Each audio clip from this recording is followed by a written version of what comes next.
அஸ்ஸலாமு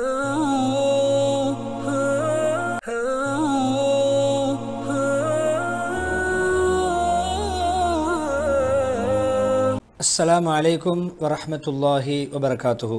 அன்பார்ந்த பிறையற்றிவினர்களே, வாராந்த புனித ஸ்தலங்களுடைய ஜும்மா பிரசங்க மொழிபெயர்ப்பு நிகழ்ச்சியிலே சென்ற 20ஆம் தேதி நடைபெற்ற ஹுத்பாக்களுடைய மொழிபெயர்ப்பு நிகழ்ச்சியிலே 209வது வாரத்திலே உங்களை சந்திக்கிறேன். அல்ஹம்துலில்லாஹ். மராத மக்கா முக்கர்ரமா மஸ்ஜித் ஹராமுடைய ஹுத்பா, இந்த ஹுத்பா ஷேக் மாஹிர் முஐக்கில் ஹபிதுல்லாஹ் நிறுத்தியிருந்தார்கள். அந்த ஹுத்பாவுடைய தலைப்பு முஹம்மது ஸல்லல்லாஹு அலைஹி வஸல்லம் அவர்களுடைய வாழ்க்கை சரிதை குணங்களிலே சில முக்கியமான பண்புகளுடைய ஒரு தொகுதி, ஒரு பகுதி என்ற அமைப்பிலே ஹம்து ஸலவா தக்வாவுடைய வசியத்துக்கு பின்னால் இஸ்லாமிய சமூகமே பொதுவாக அல்லாஹ்வின் பக்கம் அழைப்பு பணி செய்கின்ற பொழுது மிக முக்கியமாக கவனிக்க வேண்டிய, மார்க்கத்தை மக்கள் மேம்படுத்தும் பொழுது மிக முக்கியமான ஒரு பணியாக தாவத் பிரச்சாரம் இருக்கிறது. பொதுவாக ரசூல்மார்களுக்கு கொடுக்கப்பட்ட வழங்கப்பட்ட பொறுப்புகளிலே, கடமைகளிலே பிரச்சார பணி என்பது மிக முக்கியமான ஒரு பொறுப்பு, ஒரு கடமை.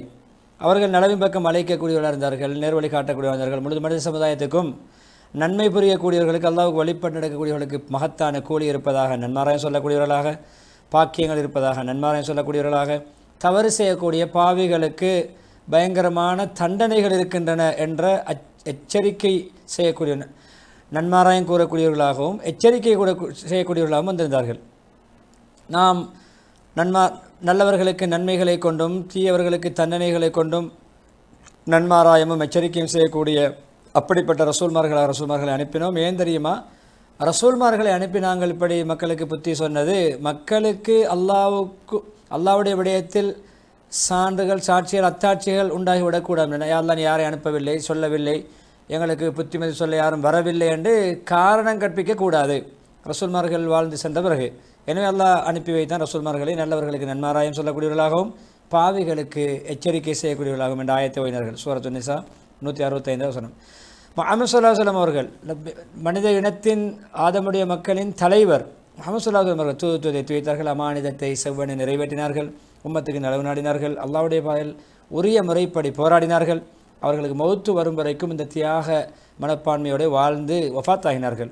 அவர்கள் முஹம்மது ஸல்லல்லாஹு அலைஹி வஸல்லம் அவர்கள் எப்பொழுதுமே இரவு பகலாக பரகசியமாக சமூகத்தை அழைத்து கொண்டே இருந்தார்கள், தாவத்து கொடுத்து கொண்டே இருந்தார்கள். எந்த சந்தர்ப்பம் வந்தாலும் தாவத்து கொடுக்கின்ற சந்தர்ப்பத்தை தவறவிட மாட்டார்கள், பயன்படுத்தி கொள்வார்கள். பொதுவாக முஷ்ரிக்கீங்களுக்கு அவருடைய சந்தைகள், வியாபார ஸ்தலங்கள், அவர்கள் ஒன்று சேரக்கூடிய இடங்களுக்கெல்லாம் சென்று அழைப்பு விடுப்பார்கள். எல்லா கழகங்கள் கூட்டங்களுக்கெல்லாம் சென்று அவர்கள் நோவினைப்படுத்துவார்கள், வார்த்தைகள் அன்னையை படைப்பார்கள், பொறுமை செய்து கொள்வார்கள். அவர்கள் கணக்கெடுக்காமல் அகௌரவத்துடன் நடந்து கொள்வார்கள், பொறுத்து கொள்வார்கள்.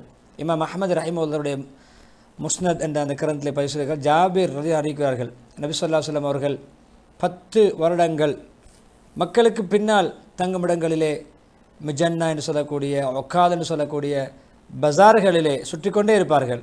அவருடைய மினாவிலே மக்கள் அஜ்ஜுக்காக அந்த காலத்தில் வருகின்ற கிரியைகளுக்காக வருகின்ற மக்களுடைய தங்குமிடங்கள், டெண்டுகள், கூடாரங்களுக்கெல்லாம் செல்வார்கள். சொல்வார், என்னை விருந்தாளியாக அங்கீகரிக்க யார் தயார், என்னை வரவேற்க யார் தயார், எனக்கு உதவி செய்ய யார் தயார், நான் என்னுடைய இரட்சகனின் தூதை உங்களுக்காக வேண்டி எத்தி வைக்க வேண்டும். உங்களுக்கு அப்படி எத்தி வைத்ததை யார் என்னை ஏற்றுக்கொண்டு என்னை மதித்து வரவேற்று அங்கீகரிப்பாரோ அவருக்கு சொர்க்கம் கிடைக்கும். எனவே அந்த கட்டத்தில் நபியவர்கள் கெஞ்சி இறைவனின் பக்கம் அழைப்பு விடுப்பார்கள் மக்களிடத்திலே.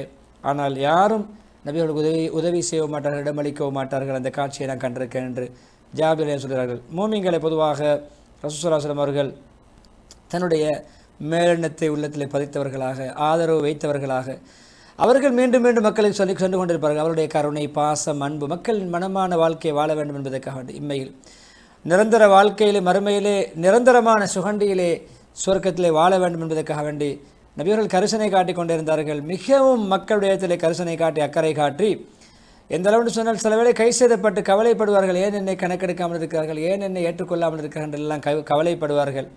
எந்த அளவுன்னு சொன்னால் தன் கவலைப்பட்டு கை செய்தப்பட்டு தன்னை மாய்த்து கொள்கின்ற அளவுக்கு போய்விடுவார்கள். அல்லாஹ்வே ஜலஜலாலு கேட்கிறான், சூரா ஷுஆரா 3ஆம் வசனம், நீங்கள் அவர்கள் மூமீனாக மாற மாட்டார்கள், ஈமான் கொள்ள மாட்டார்கள் என்பதற்கு உங்களை மாய்த்து கொள்ள பார்க்கிறீர்கள் போன்று இருக்கிறது. அவ்வளவு நீங்கள் படாத பாடுபடுகிறீர்கள் என்று அல்லாஹ்வே ஜல்ல ஜலாலுஹு குர்ஆனிலே கேட்கிறான். நீங்களுடைய கடும் பிரயத்தனம், கடும் மக்கள் நேர்வழி பெற வேண்டும் என்ற ஆர்வத்தால் நீங்கள் உங்களையே அழித்து கொள்ள பார்க்கிறீர்களா, மாய்த்து கொள்ள பார்க்கிறீர்களா என்று கேட்கிறான். இன்னும் ஆயத்தில் ஃபாத்திர் 8வது வசனத்திலே அவர்களுடைய கை சேதப்பட்டு நீங்கள் உங்களை மாய்த்து கொள்ளக்கூடாது, உங்களுடைய உயிர் போய்விடக்கூடாது என்று அல்லாஹ் சொல்கிறான். அந்த அளவுக்கு நபி அவர்கள் கஷ்டப்பட்டார்கள், பிரயத்தனம் காட்டினார்கள்.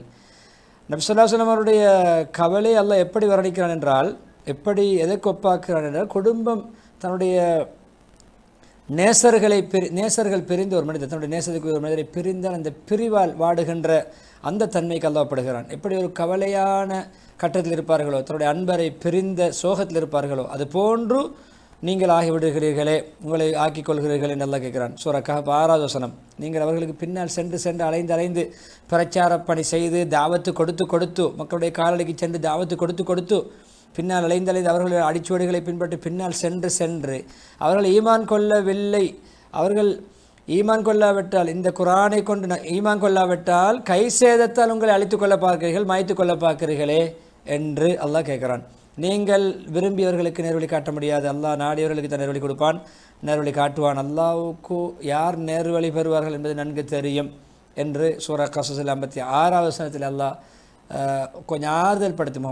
யார் சொல்ல, நீங்கள் முயற்சி செய்வது வீணாகாது, அல்லாஹ் நாடியவருக்கு ஹிதாயத்தை கொடுப்பான், நீங்கள் இஷ்டப்படி இவருக்கு ஹிதாயத் கிடைக்க வேண்டும் என்று உங்களால் கொடுக்க முடியாது என்று அல்லாஹ் சொன்னான். அதே போன்று நீங்கள் அவர்கள் நேர்வழி அடைய வேண்டும் என்று கரிசனை காட்டினாலும், ஆர்வம் கொண்டாலும், ஆசை வைத்தாலும், பிரயத்தனம் கொண்டாலும் நிச்சயம் அல்லாஹ் யாரை வழிகெடுக்க வேண்டும் என்று நாடுகிறான் அவர்களுக்கு ஹிதாயத்தை நேர்வழி கிடையாது, அவர்களுக்கு உதவியாளர்களும் கிடையாது. சூரா நஹல் 37வது வசனம். இமாம் அஹ்மத் ரஹிமஹுல்லாஹ்வுடைய முஸ்னத் என்ற கருத்தில் வந்து ஒரு ஹதீஸ், இப்னு அப்பாஸ் சொல்கிறார்கள், ஒரு ஆயத்தை பற்றி விளக்கம் சொல்கிறார்கள். நிச்சயமாக காஃபிர்கள் இருக்கிறார்களே, அவர்களுக்கு நீங்கள் அச்சமூட்டி எச்சரிக்கை செய்வதும் எச்சரிக்கை செய்யாமல் இருப்பதும் சமமே. எச்சரிக்கை செய்வதும் ஒன்று தான், செய்யாமல் இருப்பதும் ஒன்று தான். அவர்கள் ஏற்றுக்கொள்ளப் போவதில்லை, அவர்கள் ஈமான் கொள்ள மாட்டார்கள். பக்கரா 6வது வசனம். எனவே அப்துல்லா பின் அப்பாஸ் ரலியல்லாஹு அன்ஹு சொல்கிறார்கள், ரசூல் ஸல்லல்லாஹு அலைஹி வஸல்லம் அவர்கள் எப்பொழுதுமே முழு மக்களும் ஈமான் கொள்ள வேண்டும் என்ற ஆர்வத்தோடு கரிசனையோடு பாடுபட்டார்கள். அதை நபி அவர்களை நேர்வழியில் பின்பற்ற வேண்டும் என்பதற்காக வேண்டி பாடுபட்டார்கள் மக்கள் எல்லோரும். ஆனால் ஜல்ல ஜலாலுஹு அறிவித்தான் அல்லாஹ், யாருக்கு அல்லாஹ் பாக்கியம் கிடைக்கும், ஈமான் கொள்வார்கள் என்று ஆரம்பத்தில் அல்லாஹ் முடிவு செய்துவிட்டான் அவர்களுக்கு கிடைக்கும். எனவே யாருக்கு அல்லாஹ் துர்ப்பாக்கியம் அளிப்பானோ, ஏற்றுக்கொள்ள மாட்டார்கள், குஃப்ரோடு தான் இருப்பார்கள் என்று முடிவு செய்து விட்டானோ, அப்படியானவர்களுக்கு நேர்வழி கிடைக்காது என்று அல்லாஹ் அறிவித்தான். ஈமானிய சகோதரர்களே, பொதுவாக மக்களுக்கு நபியவர்கள் இவ்வளவு ஹிதாயத் நேர்வழிப்படைய வேண்டும் என்று கரிசனை காட்டியும் மக்கள் அதிகமானவர்கள் புறக்கணித்தார்கள், அதுக்கு மாறாகத்தான் செயல்பட்டார்கள். மக்களில் அதிகமானவர்கள் நீங்கள் மூமின்களாக ஆக வேண்டும் என்று ஆசை காட்டினாலும் கரிசனை காட்டினாலும் அக்கறை கொண்டாலும் மக்களில் அதிகமானவர்கள் மூமின்களாக ஆக மாட்டார்கள் என்று யூசுப் அலைஹிஸ்ஸலாத்துடைய நிகழ்விலே பின்னால் சொல்கின்ற சூரா யூசுஃபில் அல்லாஹ் சொல்கிறான். அந்த சம்பவங்களை சொல்லிவிட்டு இறுதி பகுதியிலே அதேபோன்று நபி ஸல்லல்லாஹு அலைஹி வஸல்லம் மக்கள் எல்லோரும் உண்மையிலே எந்த விதமான கெடுதிகள், ஆபத்துகள் விளைவிக்கும் விடயங்கள், கெட்ட விடயங்கள் ஈடுபடக்கூடாது என்று நபியவர்கள் ஆசை காட்டினார்கள். எல்லா கட்டங்களிலும் என்ன பிரயத்தனத்தோடு செயல்பட்டார்கள் அதுக்கு மாறு செய்தார்கள், நோவினை கொடுத்தார்கள், கெடுதிகளை செய்தார்கள். எனவே நபியவர்கள் நோவினைப்படுத்தப்பட்டும் உண்மையிலே நபியவர்களுக்கு அவர்கள் ஹிதாயத்து கிடைக்க வேண்டும், நேர்வழி பெற வேண்டும் ஆசை, அவர்களுக்கு நபியவர்களுக்கு நோவினைப்படுத்துவதில் அவர்கள் இன்ட்ரெஸ்ட் காட்டினார்கள், நபியவர்களை துன்புறுத்துவதில் அவர்கள் இன்பம் கண்டார்கள், அதில் அவர்கள் கரிசனை காட்டி பிரயத்தனத்தோடு செயல்பட்டார்கள் எதிரிகள். எனவே மக்களுக்கு பயனளிக்க வேண்டும், ஹிதாயத் கிடைக்க வேண்டும் நபியவர்கள் முயற்சிக்கிறார்கள், அவர்கள் எதிர் மாறாக செயல்படுகிறார்கள். அன்ஃபால் 30வது வசனத்தில் சொல்கிறான், அந்த காபிர்கள் உங்களுக்கு எதிராக உங்களை அடைத்து சிறையில் அடைத்து சித்திரவதை செய்வதற்காக வேண்டி எத்தனிக்கிறார்கள், அப்படி சதி செய்கிறார்கள். உங்களை சிறையில் அடைக்க வேண்டும், அடைத்து வைக்க வேண்டும் என்று உங்களுக்கு எதிராக சதி செய்கிறார்கள். அந்த சதி செய்யும் சந்தர்ப்பத்தை நீங்கள் ஞாபகம் செய்து பாருங்கள் என்று சொல்கிறான். அல்லது உங்களை கொல்ல எத்தனிக்கிறார்கள், கொல்ல திட்டம் திட்டுகிறார்கள், கொலை திட்டம், அதை உங்களை வெளியாக்க ஊரை விட்டும் அவர்களும் சதி செய்கிறார்கள். அல்லாவும் அவர்களுக்கு எதிராக அந்த சதியை முறியடிக்க சதி செய்கிறான். அல்லாஹ் சதிகாரர்களின் சதியை முறியடிப்பதில் சிறந்தவன். அன்ஃபால் 30வது வசனம். புகாரி முஸ்லிம் ரஹிமஹுல்லாஹ்வுடைய சஹீஹ் கருத்துக்களை பதிவு செய்யப்படுகிறது. ஆயிஷா ரலியல்லாஹு அன்ஹா சொல்கிறார்கள், நான் நபியோருடன் கேட்டேன் ஸல்லல்லாஹு அலைஹி வஸல்லம், யார் ரசூலல்லாஹ், உங்களுக்கு உஹது போர் நாளில் வந்த கஷ்டத்தை விட பெரும் கஷ்டம் வந்திருக்கிறதா? உஹதிலே நபியுடைய தலை காயப்படுத்தப்பட்டது, புனிதமான முன்ன பற்கள் உடைக்கப்பட்டன, ஷஹீதாக்கப்பட்டன. 70 சஹாபாக்கள் ஷஹீதாக்கப்பட்டார்கள். இந்த சம்பவத்தை விட ஒரு பாரமான கஷ்டமான சம்பவம் நீங்கள் முகம் கொடுத்தது உண்டா என்று கேட்டார்கள். சொன்னார் சொல்லுவோம் எவன் அக்கபா, அந்த தாயப்படி நிகழ்வு சொன்னார்கள். அவர்கள் ஏசினார்கள், திட்டினார்கள், அடித்தார்கள். அவர்கள் கவலையோடு போய் ஒரு தனக்கு மேல் ஒரு மலை மேகம் போன்றொன்று வந்ததற்கு கீழே உட்கார்ந்திருக்கிறார்கள். ஜிப்ரீல் அலைஹிஸ்ஸலாமும் மலைக்கு பொறுப்பான மலைக்கு வந்திருக்கார்கள். மலை அந்த மேகம் போன்ற காட்சி அளித்த மேலே வந்து யா ரசூலுல்லாஹ் முஹம்மது ஸல்லல்லாஹு அலைஹி வஸல்லம் அவர்களே, நீங்கள் நாடினால் இந்த தாயிஃப் இருக்கிற 2 மலைகளுக்கு நடுவில், தாயிஃபுடைய அந்த ஊர், தாயிஃப் என்ற ஊர், நீங்கள் நாடினால் மலைக்கு பொறுப்பான மலைக்கு கூட்டிக் கொண்டு வந்திருக்கிறேன், அவர் டியூட்டியை செய்வார், நீங்கள் ஆமென்றால் டியூட்டி நடக்கும். அவர் 2 மலைகளையும் வைத்தபடி மக்களை அப்படி நசுக்கி விடுவார், அழித்து விடுவார் தாயிஃப் மக்களை. உங்களுக்கு இஷ்டமா? ஆமென்னு சொல்லுங்களேன், விருப்பம் இருந்தால். நபி அவர்கள் உண்மையிலே மக்களுக்கு அழிவு நாசத்தை முடிவெடுக்கவில்லை, தூர நோக்கோடு செயல்பட்டார்கள். நபி ஸல்லல்லாஹு அலைஹி வஸல்லம் எப்பொழுதுமே அவர்களை மன்னிப்பதையும், அவர்களுக்கு தண்டனை இப்படி வாழ்ந்தால் தண்டனை கிடைக்கும் என்ற அந்த எச்சரிக்கை செய்வதை தேர்ந்தெடுத்தார்களே தவிர நபி அவர்கள் அழிக்க முடிவெடுக்கவில்லை, மன்னித்தார்கள், தூர நோக்கோடு செயல்பட்டார்கள். சமம் விரிவாக வருகிற இந்த சொன்னார்கள், நான் இந்த பிச்சலங்கள் இவர்கள் இப்பொழுது என்னை மறுக்கிறார்கள், புறக்கணிக்கிறார்கள், அதுக்கு தாக்குகிறார்கள், நையப்படைக்கிறார்கள். இவர்களுடைய பரம்பரையிலே அல்லாவை மாத்திரம் வணங்கக்கூடிய தூய விசுவாசிகள், இணை வைக்காத புனிதமான விசுவாசிகள், ஈமான்தாரிகள் அல்லாஹ் உருவாக்குவான், வெளிப்படுத்துவான், இவருடைய பரம்பரையிலே மூமின்கள் வருவார்கள் என்று நான் ஆசிக்கிறேன், ஆதரவு வைக்கிறேன் என்று நபியர்கள் தூர நோக்கோடு சிந்தித்து அந்த இடத்துல முடிவெடுத்தார்கள். அழிக்க விடவில்லை. அதில் பெரும் சஹாபாக்கள், புனிதர்கள், தியாகிகள் எல்லாம் உருவாகினார்கள். இந்த தாயிஃபை நாங்கள் இன்று மேலதிகமாக கரிசனை காட்டி ஆர்வம் கொண்டு ஹஜ் உம்ராவுக்கு போகக்கூடியவர்கள் மேலதிகமாக செலவழித்து அதை பார்த்து அந்த தாயிஃபில் ஒரு நாளை கழித்து விட்டு வருகின்ற அளவுக்கு ஒரு அழகான சிறந்த ஒரு அழகான சூழல் உள்ள ஒரு ஊராக இன்று வரைக்கும் எஞ்சி இருக்கிறது என்றால் நபி ஸல்லல்லாஹு அலைஹி வஸல்லம் அவர்கள் பொறுமையும் அந்த தூர நோக்கும் நபி அவருடைய என்ன விசால மனப்பான்மையும் தான் அதுக்கு காரணம் என்பதை நாம் யாரும் மறுக்க முடியாது. எனவே முஸ்லிம் ரஹிமஹுல்லாஹ் தன்னுடைய சஹீஹ் கிரந்தத்தில் பதிவு செய்யக்கூடிய ஒரு சம்பவம் தான். நபி ஸல்லல்லாஹு அலைஹி வஸல்லம் அவர்கள் முன்னைய காலத்தில் ஒரு நபியுடைய நிகழ்வை சொல்லி காட்டுகிறார்கள், தனக்கு ஆறுதலுக்காக வேண்டி. முன்னைய காலத்தில் ஒரு ரசூல், ஒரு நபி அவருடைய கூட்டத்துக்கு புத்திமதிகள் சொல்லும் பொழுது, தாவத்து கொடுக்கும் பொழுது, பிரச்சாரம் செய்யும் பொழுது அவர்கள் அடித்து காயப்படுத்தி அவர்களை நோவினைப்படுத்தினார்கள்.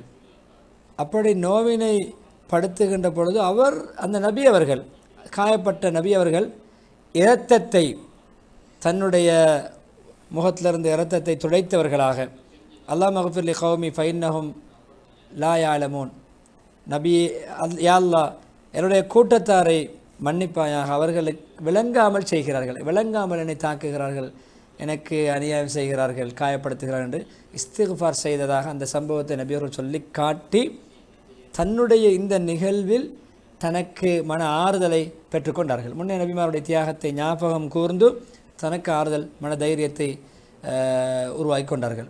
இப்படியான நோவினைப்படுத்தி அவர்கள் நேர்ந்த அந்த கஷ்டங்களை பொருட்படுத்தாமல் இரத்தத்தை துடைத்து கொண்ட நபி அவர்கள் நோவித்தவர்களுக்காக துஆ செய்தார்கள், அவர்களுக்கு தங்கடம் இருக்கும் என்று நியாயம் கற்பித்தார்கள். எனவே அவர்கள் ஹக்கை விளங்காமல் சத்தியத்தை புரியாமல் செய்கிறார்கள், சரியான வழியை உணர்ந்து கொள்ளவில்லை என்று நபி அவர்களை மன்னித்தார்கள். மூமின்களே, அல்லாஹ்வை ரசூலை ஈமான் கொண்டவர்களே, பொதுவாக நபி ஸல்லல்லாஹு அலைஹி வஸல்லம் உம்மத்துக்கு காட்டிய கரிசனை, அன்பு, பாசம், முக்கியத்துவம் எந்தளவு அதிகமாக துஆ கேட்டார்கள், உம்மத்துக்காக வேண்டி அதிகம் அழுதார்கள், அவர்களை விடயத்திலே கரிசனை காட்டினார்கள், அவருடைய அதாபை பயந்தார்கள், மறுமை தண்டிக்கப்படக்கூடாது. முஸ்லிம் ரஹிமஹுல்லாஹ் தன்னுடைய சஹீஹிலே பதிவு செய்யக்கூடிய ஹதீஸ் நபி ஸல்லல்லாஹு அலைஹி வஸல்லம் அவர்கள் கையை உயர்த்தி தன்னுடைய உம்மத்துக்கு அழுது துஆ கேட்டார்கள்.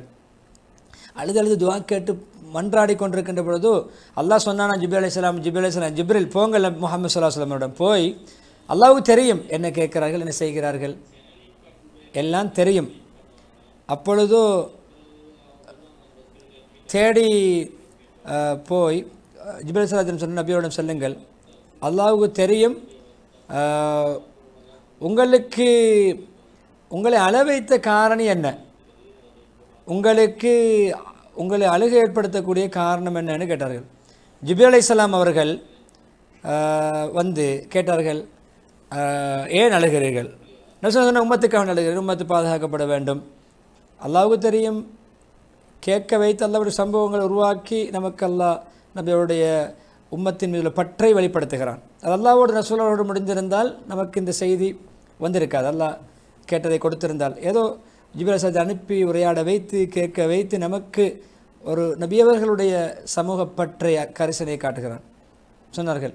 அப்போ அல்லாஹ் ஜல்ல ஜலாலுஹு சொன்னான், ஜிப்ரீல் சொன்ன மீண்டும் அல்லாஹ்விடம் சொன்னார், ஜிப்ரீல் மீண்டும் சொல்லுங்கள், நாங்கள் உங்களை உங்களுடைய உம்மத்து விடயத்திலே திருப்திப்படுத்துவோம், உங்களை மகிழ்விப்போம், சந்தோஷப்படுத்துவோம், உங்களை நாங்கள் கவலையில் ஆழ்த்த மாட்டோம் என்று அல்லாஹ் நன்மாராய சொன்னார். எனவே இப்படியான கரிசனை காட்டித்தான் சஹாபாக்களுடைய எல்லா விடயங்களையும் உற்று நோக்குவார்கள், கவனிப்பார்கள், விசாரிப்பார்கள், கவலையை தோய்ந்தவர்களுக்கு உதவி செய்வார்கள், ஒத்தாசை புரிவார்கள், தேவையுள்ளவர்களுக்கு உதவி செய்வார்கள், கஷ்டவாளியோட கஷ்டங்களை போக்கி வைப்பார்கள், மக்களோடு துக்க சுகங்களில் பங்கெடுப்பார்கள், சந்தோஷங்கள், மகிழ்ச்சி, துக்கம் எல்லா கட்டங்களிலும் பங்கெடுப்பார்கள், எல்லா விடயங்களிலும் மக்களோடு மக்களாக பங்கெடுத்து என்னுடைய பணியை முன்வைத்தார்கள். எனவே நபி ஸல்லல்லாஹு அலைஹி வஸல்லம் அழகான வாழ்க்கை சரிதையிலே உண்மையான உன்னதமான பண்புகளில் உள்ளதுதான் எப்பொழுதுமே மக்களுடைய மனோ சுபாவங்களை, மக்களுடைய அந்த என்ன சுபாவங்களை, மனோ நிலைமைகளை கவனித்து நடந்து கொண்டது.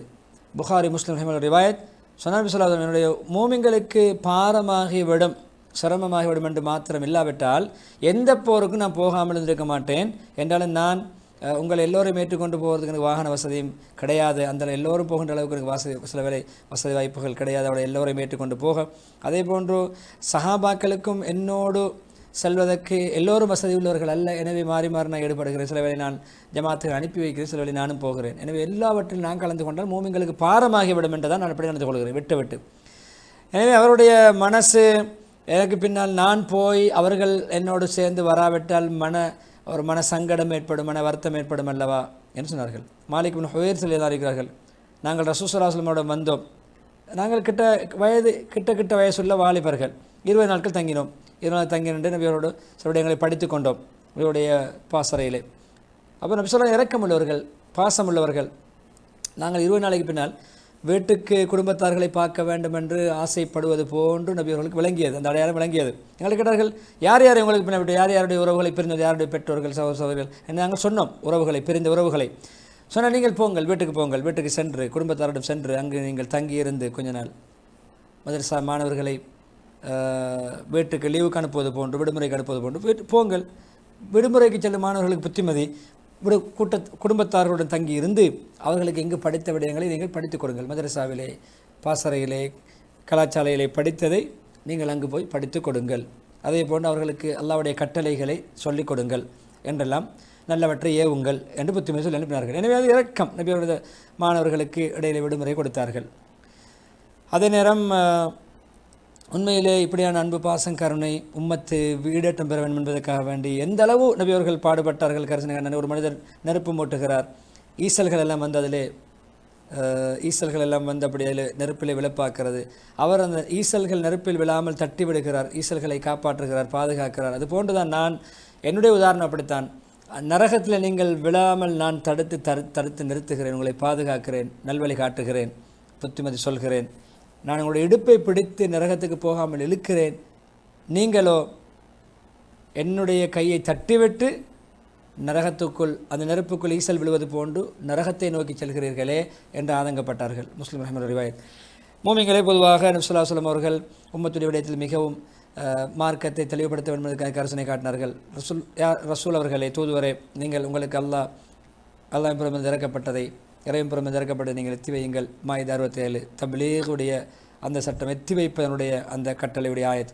அதே நேரம் உம்மத் எப்பொழுதுமே தூதுத்துவத்தை எத்தி வைக்குமாறு நபி அவர்கள் கட்டளையிட்ட ஆயத்தை ஓதிவிட்டு உம்மத்தை சொர்க்கத்தின் பக்கம் நெருக்க வைக்கக்கூடிய, நரகத்தை விட்டு பாதுகாக்கக்கூடிய நபி அவர்கள் தெளிவுபடுத்தியிருக்கிறார்கள், தெளிவாக சொல்லியிருக்கிறார்கள். மகத்தான வெற்றி எதன் மூலம் கிடைக்கும், துனியாவிலும் ஆഖിറാவிலும் தெளிவுபடுத்தியிருக்கிறார்கள். எனவே நரகத்தை விட்டு பாதுகாக்கப்பட்டு சொர்க்கத்தில் நுழைவிக்கப்படுவார், அவர்தான் ஜெயசீலர் என்று ஆல் இம்ரான் 185 ஓதி. முஸ்லிம் ரஹிமஹுல்லாஹுடைய ரிவாயத் ஹுதைஃபா ரலியல்லாஹு அன்ஹு நபி ஸல்லல்லாஹு அலைஹி வஸல்லம் அவர்கள் எங்களுக்கு மத்தியில் ஒரு நாள் எழுந்து நின்று எதையுமே கியாமத் நாள் வரைக்கும் வர இருக்கின்ற எதையும் விடாமல் சொன்னார்கள். எல்லாவற்றையும் சொன்னார்கள். மனநம் விட்டவர் மனநம் விட்டு கொண்டார், மறந்தவர் மறந்து விட்டார், பாடமாகி கொண்டார், கிரகித்து கொண்டார், மறந்தவர் மறந்து விட்டார். அப்படி எல்லா விடயங்களையும் சொன்னார்கள். அது எந்த அளவுக்கு உம்மத்துக்கு அக்குவேர் ஆணிவேராக எல்லாவற்றையும் முன்வைத்தார்கள். நபி ஸல்லல்லாஹு அலைஹி வஸல்லம் அவர்கள் எல்லையுமே விட்டு வைக்கவில்லை. உயிர் பிரியும் வரைக்கும் நபி அவர்கள் தனக்கு உம்மத்துக்கு போதித்து கொண்டிருந்தார்கள், புத்திமை சொல்லிக் கொண்டிருந்தார்கள். உடம்பிலிருந்து ரோகு பெறுகின்ற பொழுது கூட உம்மத்துக்காக வேண்டி நபி ஸல்லல்லாஹு அலைஹி வஸல்லம் விடயங்களை சொன்னார்கள். சக்கராத்துடைய நிலைமையிலும் ஆயிஷா அறிவிக்கிறார்கள், ரசூல் ஸல்லல்லாஹு அலைஹி வஸல்லம் அவர்கள் அந்த மரண வேதனை அதாவது மரணத்தருவாயில் ஏற்பட்ட இந்த வேதனை அல்ல, மன்னிக்க வேண்டும், மரணத்தருவாயில் ஏற்பட்ட உடம்புடைய வருத்தம், அந்த கஷ்டம், மரணத்தருவாயில் நபியவர்கள் பட்ட அந்த நோய்வாய்ப்பட்ட வருத்தம் கடினமாகிய பொழுது நபியவருடைய மேலே ஒரு கருப்பு நிற போர்வை இருந்தது. அதை முகத்தை மூடியிருப்பார்கள், இல்லை துறப்பார்கள், முகத்தை திறந்து வெளியே பார்ப்பார்கள். அப்படியே திறந்து பார்த்து சொல்வார்கள், தன்னுடைய நபிமார்களுடைய கபறுகளை வணக்கஸ்தலங்களாக மஸ்ஜிதுகளாக ஆக்கி கொண்டவர்களை அல்லாஹ் சபிப்பானாக என்று சொல்லிவிட்டு அதை என்ன என்னுடைய கபரை வணங்கக்கூடிய இடமாக மாற்றிவிட வேண்டாம் என்று சொல்லிவிட்டு அதை அர்த்தத்தை புரிய வைப்பதற்காக வேண்டி நாம் யாரும் போய் கபரை வணங்குவது கிடையாது. நாம் நபி ஸல்லல்லாஹு அலைஹி வஸல்லம் அவருடைய கபருக்கு போய் ஸலவாத்து சொல்லுகிறோம். நபி ஸல்லல்லாஹு அலைஹி வஸல்லம் அவர்களுக்காக வேண்டி நாங்கள் அல்லாஹ்விடத்திலே ஸலவாத்து சொல்லி அவருடைய அந்தஸ்து, அவருடைய நம்முடைய ரஹ்மத்துடைய பாக்கியம், பாவம் மன்னிக்கப்படுவதற்கு உரிய முறைகளை பேணி கபர்களை ஜியாரத் செய்வதை அல்ல இங்கு சுட்டி காட்டப்படுவது. அதையே குறிக்கோளாக கொண்டு, அதாவது ஏனைய மத கலாச்சாரங்களை நபியவர்கள் அங்கே தடுத்தார்கள். முன்னைய காலத்து குஃப்ர் ஷிர்க்குடைய அமைப்பில் ஈடுபட்டவர்களுடைய நபிமார்கள் சுமாருடைய கபர்களை வணக்கஸ்தலங்களாக ஆக்கி கொண்டார்கள். இங்கு நாம் முறையாக கபர்களை ஜியாரத் செய்வது அல்ல இங்கு குறிப்பிடப்பட்டிருப்பது, அதையும் விளங்கிக் கொள்ள வேண்டும். அந்த விடையை சொல்லிவிட்டு நான் சொன்னார்கள், அவைன்னு பாருங்கள், அந்த அந்த சக்கராத்துடைய உடம்புடைய வருத்தம் இருக்கின்ற பொழுது கூட உம்மத்துக்கு புத்திமதி, நல்ல வழிகாட்டல்கள். அனசல்லான்னு சொல்கிறார்கள், ரசூலுல்லாஹி ஸல்லல்லாஹு அலைஹி வஸல்லம் அவர்களுடைய வஃபாத் நெருங்கிய பொழுது தொழுகையை பேணி பாதுகாத்து கொள்ளுங்கள். உங்களுடைய அடிமைகள், உங்களுடைய அதிகாரத்தை கீழிருக்கக்கூடியவர்களை, மனைவி மக்கள், பிள்ளைகள், ஊழியர்கள், தொழிலாளிகள், அடிமைகள் எல்லோருடைய விடயத்திலும் அல்லாஹ்வை பயந்து கொள்ளுங்கள் என்ற அவர்கள் எந்த அளவு இந்த தொண்டக்குழிக்குள்ளே ரூ வருகின்ற ஒரு சத்தம், மூச்செடுக்கின்ற சத்தம் கொண்டு வருமே, அது வரைக்கும் அதை சொல்லி கொண்டிருந்தார்கள். அப்படியே அந்த நாவிலே அதை மொழிந்து கொண்டே இருக்கிறார்கள். தொழுகையை பற்றி, நம்முடைய கட்டுப்பாட்டை கீழே இருக்கக்கூடியவரோடு நல்லவர் நடந்து கொள்வதை பற்றி. அஹ்மத் ரஹிமுல்லா தன்னுடைய முஸ்லிம் பற்றி முதலாவது குத்துபாவை தௌபா 128 ஆயத்தோடு இஸ்திக்ஃபாரோடு முடிக்கிறார்கள். ரசூலுல்லாஹி அவர்களை பற்றி அல்லாஹ் புகழும் பொழுது, உங்களிலிருந்து ஒரு ரசூல் வந்திருக்கிறார், அவர் மீது உங்களுடைய கஷ்டங்கள் கஷ்டமாக இருக்கும், அதாவது உங்களுடைய கஷ்டங்களிலே பங்கெடுக்கக்கூடியவர், ஹரீசு நாளைக்கு உங்களுடைய இதில் கரிசனை உள்ளவர், பில் மோமின்களோடு உள்ள அன்புள்ளவர். 3 தன்மைகள்.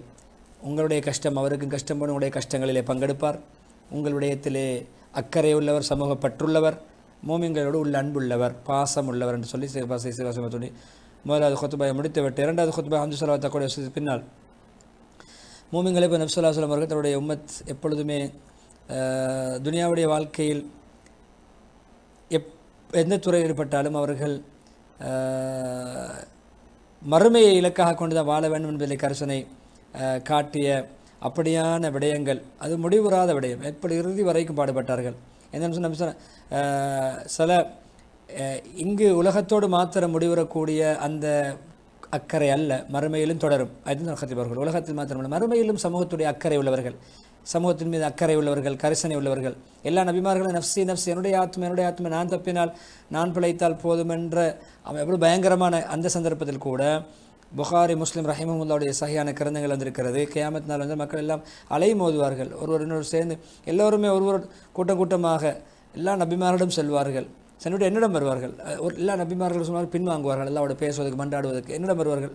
நான் சொல்வேன், நான் எனக்கு அது வந்து அனுமதி வழங்கப்பட்டிருக்கிறேன், நான் அதுக்குரியவன் தான், நான் ரப்பிடத்தில் அனுமதி கேட்பேன், கேட்டு எனக்கு அனுமதி வழங்கப்படும். எனக்கு அல்லாஹ்வை புகழக்கூடிய புகழ் வார்த்தைகளை உள்ளத்திலே உதிப்பு ஏற்படுத்துவான், என்ன உள்ளத்திலே எழச் செய்வான், உதிப்பு ஏற்படுத்துவான், அல்லாஹ்வை அழகான முறையில் புகழ்வேன். அது அப்பொழுது என்ன புகழ் வார்த்தைகளை சொல்லி அல்லாஹ்வை புகழ்வேனோ அது என்னுடைய உள்ளத்தில் சிந்தனையில் இப்பொழுது இல்லை, அது அல்லாஹ் அப்பொழுது சிந்தனையிலே போடுவான். அழகான முறையில் அல்லாஹ் அந்த புகழ் வார்த்தைகளை கொண்டு புகழ்ந்து அல்லாஹ்வுக்கு முன்னால் சுஜூதில் வீழ்வேன். சுஜூதில் வீழ்ந்து மன்றாடுவேன். மன்றாடும்போது சொல்லப்படும், முஹம்மது ஸல்லல்லாஹு அலைஹி வஸல்லம் அவர்களே, நீங்கள் தலையை தூக்குங்கள் சுஜூதிலிருந்து, நீங்கள் கேளுங்கள், வேண்டியது உங்களுடைய வேண்டுகோள்கள் அங்கீகரிக்கப்படும், செவியேற்கப்படும், துஆக்கள் ஏற்றுக்கொள்ளப்படும், நீங்கள் கேட்பது உங்களுக்கு கிடைக்கும், நீங்கள் ஷஃபாஅத்து செய்யுங்கள், உங்களுடைய சிஃபாரிசு யாருக்காக சிஃபாரிசு செய்கிறீர்களோ அவருடைய விடயத்தில் ஏற்றுக்கொள்ளப்படும். நான் சொல்வேன், யா ரப், என்னுடைய உம்மத் என்னுடைய சமுதாயம், என்னுடைய சமுதாயத்தை காப்பாற்றுவாயாக என்று கேட்பேன். பாருங்கள், நஃப்சி நஃப்சி என்ற எல்லா நபிமார்கள் கூட சொல்லும் பொழுது உம்மத்தி என்னுடைய சமூகம், என்னுடைய சமுதாயம் என்று வாதிடுவார்கள், அல்லாஹ்விடத்தில் மன்றாடுவார்கள். எவ்வளோ மகத்தான கருத்துக்கள் உள்ளடக்கிய வார்த்தைகள், கண்ணியமான விடயங்கள் உள்ளடக்கிய சொற்பிரயோகங்கள். நபி ஸல்லல்லாஹு அலைஹி வஸல்லம் உம்மத்து காப்பாற்றப்பட வேண்டும், ஆபத்திலிருந்து தப்ப வேண்டும் என்பதற்காக கியாமத் நாளுடைய எல்லா கட்டங்களிலும் உம்மத்துக்காக வேண்டி மன்றாடுவார்கள், பாடுபடுவார்கள். இல்லை அப்போ எல்லா கட்டங்களிலும் உம்மத்துக்காக வேண்டியே அக்கறை உள்ளவர்களாக முயற்சித்து கொண்டே இருப்பார்கள், ஈடேற்றம் கிடைக்கும் வரைக்கும். ஸிராத்திலே, மீசானிலே, எல்லா கட்டங்களிலும் சொல்லிக் கொண்டிருப்பார்கள். மக்கள் எல்லாம் ஸிராத் என்ற அந்த நேரான அந்த பாலம் முஸ்தகீம் என்று சொல்லப்படுகிற ஸிராத் முஸ்தகீமில் கடந்து செல்லுகின்ற பொழுது அல்லாஹும்ம சல்லிம் பாதுகாப்பாக, ஈடேற்றமாக, சருகி விழாமல் இந்த உம்மத்தை பாதுகாப்பாயாக, காப்பாற்றுவாயாக, விமோசனம் அளிப்பாயாக என்று சல்லிம் என்று துவா கேட்டுக்கொண்டே இருப்பார்கள். திருமதி ரஹிமுல்லாவுடைய சுனன் பதிவு செய்யப்பட்ட ஹதீஸ், அனஸ் ரலியல்லாஹு அன்ஹு அவர்கள் நபியுடன் கேட்டார், யார் சொல்கிறதா, கியாமத் நாளில் எனக்கு ஷஃபாத் செய்யுங்களே என்று வேண்டிக் கொண்டார்கள். அனஸ் ரலியல்லாஹு அன்ஹு சொன்னார், நான் செய்வேன். அனஸ் சொன்னார்கள், யார் சொல்கிறதா கேட்டார்கள், நான் உங்களை எங்கே தேட கியாமத் நாள், எந்த இடத்துல உங்களை சந்திக்க இயலும், எங்கே உங்களை பெற்றுக்கொள்ளலாம் கியாமத் நாளுடைய அந்த வட்டங்களிலே என்று கேட்டோம். அப்பொழுது சொன்னார்கள், என்னை முதலாவது நீங்கள் ஸிராத்திலே பாருங்கள், ஸிராத் அந்த பாலத்துக்கு அருகில் அல்லது பாலத்தின் மீது. பின்னர் கேட்டேன், அங்கு உங்களை நான் கண்டுகொள்ளாவிட்டால் வேறு எங்கு காண்பது, மீசானிலே பாருங்கள், நன்மை தீன்மை நெருக்கப்படும் தராசு அந்த அதுக்கு அருகில்.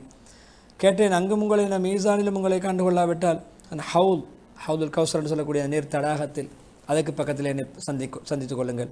இந்த 3 இடங்கள் அல்லாமல் வேறு இடங்கள் இருக்க முடியும், இந்த 3 இடங்களில் எங்காவது இருப்பேன் என்று சொன்னார்கள். இந்த 3 இடங்களில் ஏதோ ஒன்றை நான் மிஸ் பண்ண மாட்டேன். அதாவது அந்த அளவுக்கு நபி ஸல்லல்லாஹு அலைஹி வஸல்லம் அவர்கள் இந்த 3 இடங்களில் உம்மத்துக்காக வேண்டி பாடுபட்டு கொண்டே இருப்பார்கள், மன்றாடி கொண்டே இருப்பார்கள், சொர்க்கம் போகும் வரைக்கும், நரகத்தை விட்டு பாதுகாக்கும் வரைக்கும் அல்லாஹ். எனவே இப்படியான நபி ஸல்லல்லாஹு அலைஹி வஸல்லம் அவருடைய ஷஃபாத்துடைய பாக்கியம் மறுமையில் எல்லோருக்கும் கிடைக்கும், பெரும் பாவம் செய்தவர்களுக்கும் கிடைக்கும். அவர்களுக்காக மற்றவர்கள் சொர்க்கம் போகக்கூடிய சொர்க்கம் போவார்கள், ஏனையவர்களுக்கு ஷஃபாத் செய்வார்கள், நரகத்திலிருந்து பாதுகாப்பாக அல்லாஹ்விடம் மன்றாடுவார்கள் தொடர்ந்து. எனவே சொல்வான் அல்லாஹ் மன்றாட்டத்துக்கு பிறகு, செல்லுங்கள், சென்று நரகத்தில் வேதனை செய்யப்பட்டு கொண்டிருப்பார்கள். நரகத்திலிருந்து ஒரு கடுகின் இடையளவு கூட, ஒரு அணுவளவு என்று வந்திருக்கு, அணுவின் அந்த இடையளவு ஈமான் உள்ளவரையும் நீங்கள் நரகத்திலிருந்து வெளியாக்குங்கள் எனக்கு சொல்லப்படும், அனுமதி தரப்படும், அல்லாஹ் தருவான். நான் நரகத்திலிருந்தவர்களை விடுவிப்பேன்.